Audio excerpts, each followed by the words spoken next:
Well, the American Civil Liberties Union is currently tracking more than 500 anti-LGBTQ bills across the U.S. And according to the Human Rights Campaign Foundation, today, half the country has some sort of anti-trans legislation in effect. More than 20 of those laws were passed this year. Our Lilia Luciano traveled to South Carolina to talk to legislators, medical experts, and a transgender teen about the state's current efforts to pass a ban on gender-affirming care.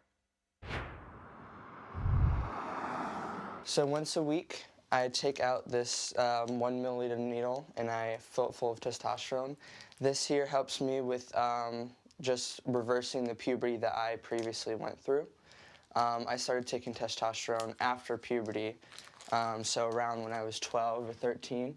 Parker is 17 years old. He was diagnosed with gender dysphoria, or the feeling that his gender didn't match his biological sex when he was 12. He takes testosterone to make his female traits more masculine. The change in your physical appearance, what has that meant for how you present to the world? So far, nobody even knows that I'm different from them. What do you think the impact would have been if you had not had access to your treatments? At the time, I was feeling really suicidal. It's something that takes over your mind, takes over your head. Parker lives in South Carolina, the last state in the South that hasn't passed legislation to ban gender care for people under 18. The American Academy of Pediatrics and other major medical organizations all support giving transgender adolescents access to gender-affirming care. And studies show that this type of medical intervention is significantly associated with lower odds of depression and suicide. But lawmakers here are hoping to pass as many as 8 trans bills in January. This doesn't prevent anybody from having a gender reassignment surgery or hormone replacement therapy as an adult. It is about protecting the innocence of kids. State Senator Josh Kimbrell is the sponsor of multiple pieces of trans-related legislation. Where does the law that's seeking to ban puberty blockers, hormone therapy, and surgery for minors come from? It's a national conversation, obviously, and you hear it all across the country, and including people in this state who've talked about, as young people, they made these decisions and they regretted it later. Do you think if there's access to gender-affirming care, that's going to make other people want to be I think trans? so, absolutely. If a young person is experiencing gender dysphoria, what does the treatment look like? I couldn't tell you exactly what everybody is. I don't think it's a one-size-fits-all situation. And what's the rate at which trans youth experience depression or suicidal ideation?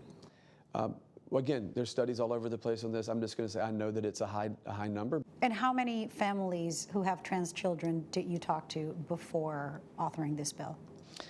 I don't know exactly the number. I've spoken to numerous people who have children who are struggling with this issue or families that have. It is all about counseling and it's all about support. And then down the road, if the family chooses to pursue further care, then down the road we make those referrals. Dr. Deborah Greenhouse is a board-certified physician who treats trans youth in South Carolina.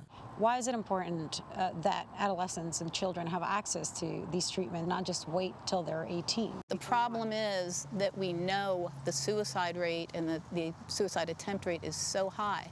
Many of these children won't make it to 18. How common is regretting having transitioned?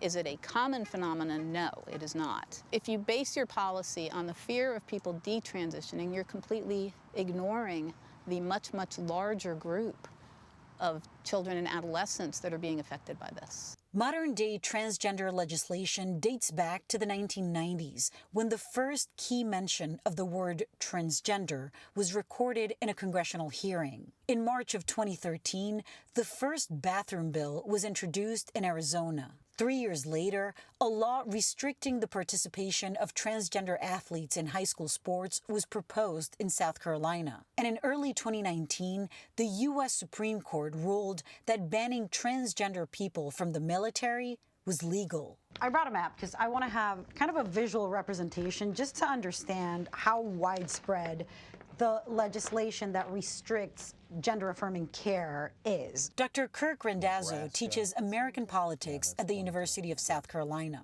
Georgia, Tennessee, these are all states that have passed laws. Arizona, coincidentally, was the state that was the first state to pass an anti-trans bill. There are basically 22 states in all. What has made laws around trans rights so galvanizing politically?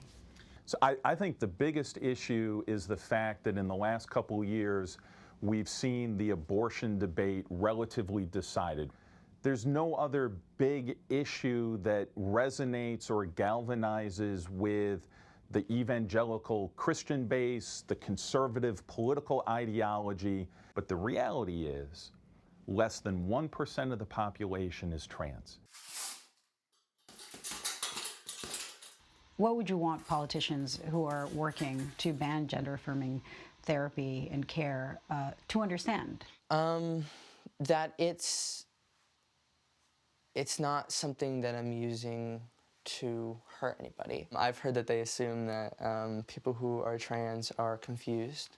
I'm not confused. I've heard a lot of people say they're perverts. Not a pervert. I'm a child. I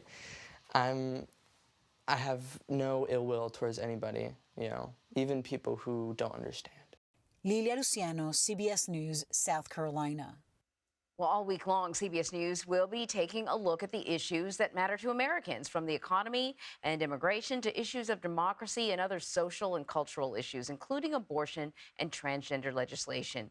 We will do a deep dive on some of the topics that affect our everyday lives. You can stream it starting on Monday, throughout the day, and throughout the rest of the week.